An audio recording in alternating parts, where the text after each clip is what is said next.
All right, so that's what the floor looks like overall. Now we've started to run into this room. I've put down the roofing felt number 15 right over the plywood here.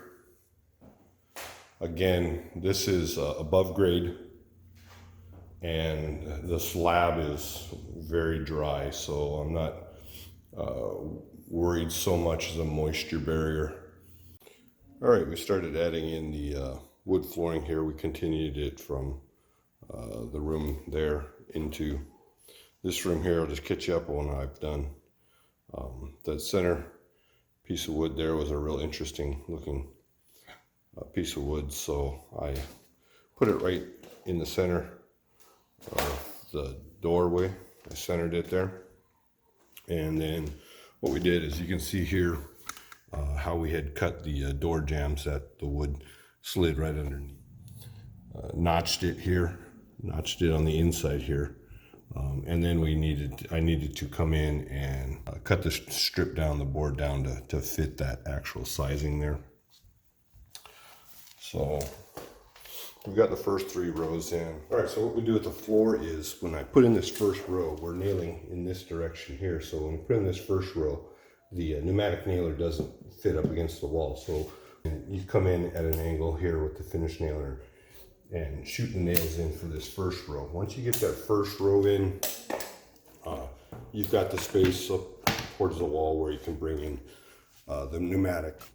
All right, what I've also done is we put a transition piece, and we're coming in flush here.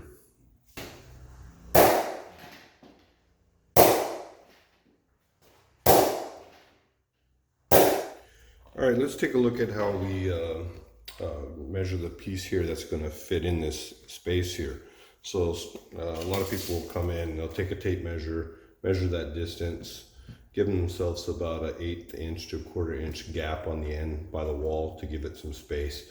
Then they'll transfer that over to a board.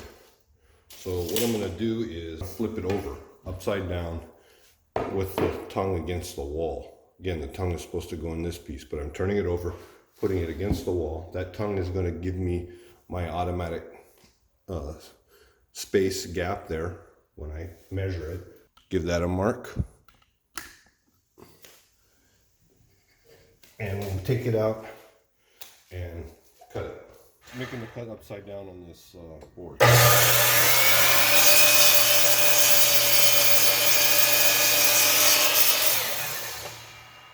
All right, here's the board that I cut the 2 pieces. So now the tongue end is going to go in, and it should be the perfect amount of gap space over there against the wall. So we'll slide this piece in here, and we have a tapping block here. So we have a scrap piece that has the groove on it that fits over the tongue.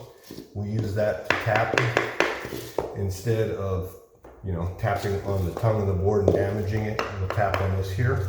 We've got that perfect gap over there. Now we have this the other side of the piece that we cut. We had cut the groove off of it. So what this piece becomes, it becomes your starter row right there, and it's got the groove over here, and